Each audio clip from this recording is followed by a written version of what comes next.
வணக்கம். இந்த வாரம் பார்த்தீங்கன்னா, உங்களுடைய ராசியில சூரியன் அமர்ந்துட்டு இருந்தாரு.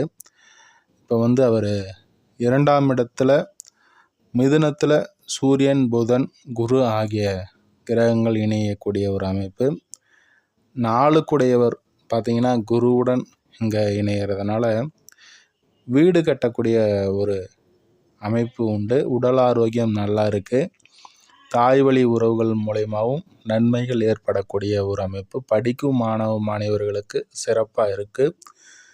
அதே போல் இங்கே சூரியன்றது தகப்பன் காரகன் வர்றதுனால 2ஆம் இடத்துல இங்கே சூரியன் குரு இணைகிற சிவராஜ யோகமாகவும் இருப்பதனால குடும்பத்தில் உங்களுடைய தகப்பனாலையும் நன்மைகள் ஏற்படக்கூடிய ஒரு நல்ல அமைப்பு உண்டு.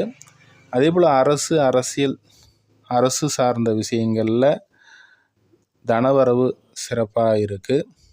அதே போல் நீங்கள் உங்களுடைய குடும்பம் சார்ந்த விஷயங்களில் சுபகாரியங்கள் நடைபெறக்கூடிய ஒரு அமைப்பு. 2ஆம் பாவாதிபதியும் பலமாக தான் இங்கே அமைஞ்சிருக்காங்க. தனவரவு சிறப்பாக இருக்கும். அதே போல் 11ஆம் இடத்துல பார்த்தீங்கன்னா சனி அமர்ந்துட்டுருக்காரு லாபஸ்தானத்தில். உங்களுடைய 9, 10 கூடியவர் 11 அமர்ந்திருக்கிறதும் ஒரு சிறப்பான ஒரு அமைப்பு.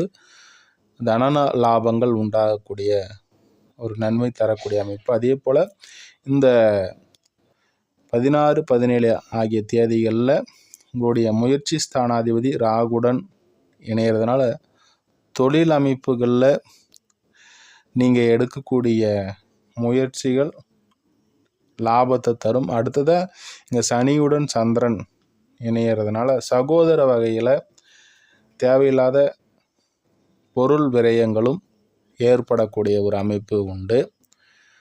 அதே போல் கணவன் மனைவிக்கு இடையில் இருந்து வந்த கருத்து வேறுபாடுகள் விலகும். ஏன்னா இங்கே பார்த்தீங்கன்னா 3ஆம் இடத்துல நீச்ச அமைப்பில் இருந்த செவ்வாய் இங்கே நட்பு நிலையில் 4ஆம் இடத்திற்கு வந்துட்டார். 4ஆம் பாவாதிபதியும் குருவுடன் அமைவதனால இங்கே பார்த்தீங்கன்னா உங்களுடைய வாழ்க்கை துணையின் மூலயமாக சில நன்மைகள் ஏற்படக்கூடிய ஒரு அமைப்பும் உண்டு. இல்லத்தரசிகளுக்கு நல்லா இருக்குது. அதே போல் 6க்குடையவரும் இங்கே உங்களுடைய ராசிக்கு 12ஆம் இடத்துல இருந்து இங்கே 6ஆம் இடத்தையே பார்வை செய்தால் வேலை செய்பவர்களுக்கு சிறப்பான ஒரு அமைப்பு.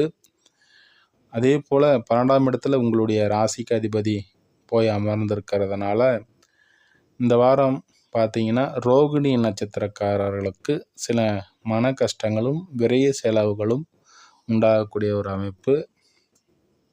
அடுத்ததாக உங்களுடைய 10ஆம் இடத்துல ராகு அமர்ந்து குருவின் பார்வையில் இருக்கிறதுனால இப்போ தொழில் அமைப்புகள்லாம் நல்லா இருக்குது.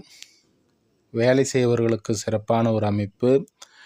அடுத்ததாக உங்களுடைய 5ஆம் இடத்ததிபதி பலமாக அமர்ந்திருக்கிறதுனால இங்கே குருவுடன் இணைவு பெறுவதனாலையும் உங்களுடைய புத்திரர் வகையில் நன்மைகள் ஏற்படக்கூடிய ஒரு நல்ல அமைப்பு.